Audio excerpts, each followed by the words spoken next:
আমার খবর। বোলপুরের ভুবনডাঙ্গায় নজরুল পথের পাশে তৈরি হচ্ছে অভিপ্সা অ্যাপার্টমেন্ট। কখনো মুমূর্ষু রোগীকে প্রাণে বাঁচিয়ে ভগবান হয়ে যান তাঁরা, কখনো আবার রোগী মৃত্যুর জন্য তাঁদেরই দায়ী করে অপদস্থ করা হয়, অথবা সত্যিই ভুল চিকিৎসায় মৃত্যু হয় কোনো কোনো রোগীর। এমন নানান খবর নিয়ে তো শিরোনাম হয় রোজই। তবে এবার সিউড়ি সদর হাসপাতালে যা হলো তা কার্যত নজিরবিহীন। মুখ ও বধির এক ভবঘুরে ভিক্ষুক বৃদ্ধার ভেঙে যাওয়া বাঁ পায়ের জটিল অস্ত্রোপচার করে নজির তৈরি করলেন সিউড়ি সদর হাসপাতালে চিকিৎসকেরা। এ বিষয়ে সিউড়ি সদর হাসপাতালের সুপার প্রকাশ চন্দ্র বাগ জানান, অসহায় পরিচয়হীন এই মাকে সুস্থ করতে পারলেই তারা খুশি হবেন। আইনের দিক বাঁচিয়েই সবটা করা হয়েছে। ঘটনার সূত্রপাত গত 21 জুন।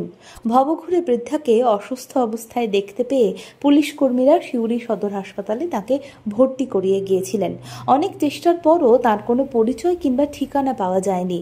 চিকিৎসকেরা দেখেন ওই বৃদ্ধার বাঁ পায়ের উরুর হাড় অনেকটাই ভাঙা। 3 জন চিকিৎসক প্রসন্ন রঞ্জন দে, সুব্রত গড়াই এবং শঙ্কর দাসকে নিয়ে একটি মেডিকেল বোর্ড তৈরি করা হয়।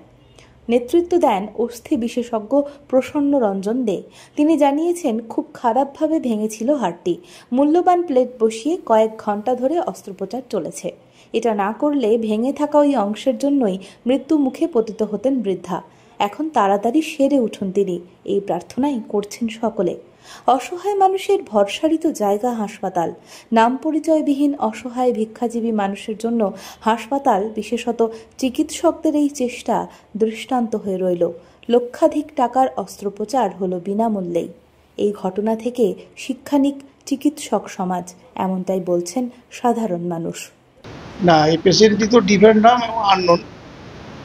ভর্তি হয়েছে প্রায় 22 দিন মতো হয়ে গেছে, না 22-20 দিন মতো ভর্তি হয়েছে।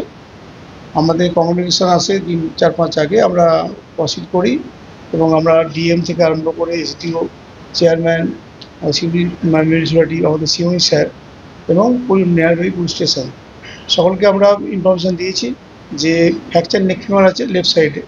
তাই এটা অপারেশন করলে আশা করছি উনি হাঁটতে আনতে পারবেন। উনি একজন বেগার এবং এটা সাকসেসফুল হবে এবং উনি হাঁটতে পারলে কী হচ্ছে, তাহলে কিন্তু উনি কাজকর্ম সমস্ত করতে পারবেন। তাই এই লক্ষ্য নিয়ে কিন্তু এরকম আননোন পেশেন্টের যার কোনো কেউ নেই, আমরা উদ্যোগী আমরা মেডিকেল বোর্ড করেছি।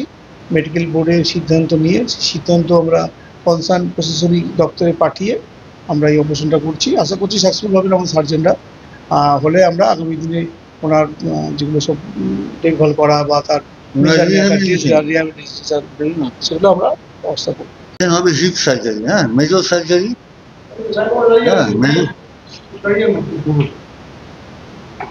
হিপ সার্জারি, মেজর সার্জারি হবে। পেশেন্ট ভর্তি হয়েছে প্রায় সপ্তাহ 3 আগে। পেশেন্ট হচ্ছে বোবা এবং তারা এবং পাশাপাশি দেশটিকেও, যার কোনো ঠিকানা নেই, রাস্তায় রাস্তায় ঘুরে বেড়ায়। এই পেশেন্টকে আমাদের সার্জেন ডক্টর প্লেয়ার দেয় এবং আমরা সবাই মিলে দায়িত্ব নিয়ে পেশেন্ট যাতে আবার আগের অবস্থায় ফিরতে পারে এবং পাশাপাশি রিহ্যাবিলিট করতে পারে, তার জন্য আমরা আজকে অপারেশন করে যাচ্ছি। বোলপুরের ভুবনডাঙ্গায় নজরুল পথের পাশে তৈরি হচ্ছে অভিপ্সা অ্যাপার্টমেন্ট। বোলপুর স্টেশন থেকে মাত্র 5 মিনিটে, বোলপুর কলেজ, স্কুল, স্বাস্থ্যকেন্দ্র থেকে মাত্র 4 মিনিটে, বোলপুর বাস স্ট্যান্ড এবং বিশ্বভারতী থেকে মাত্র 2 মিনিটেই পৌঁছে যাবেন অভিপ্সা অ্যাপার্টমেন্টে। রয়েছে নানান উন্নত মানের সুযোগ সুবিধা। অফিসের ঠিকানা Sanvi apartment 2, ground floor, Ramakrishna road, Bolpur. Booking করতে সত্বর যোগাযোগ করুন এই নম্বরে।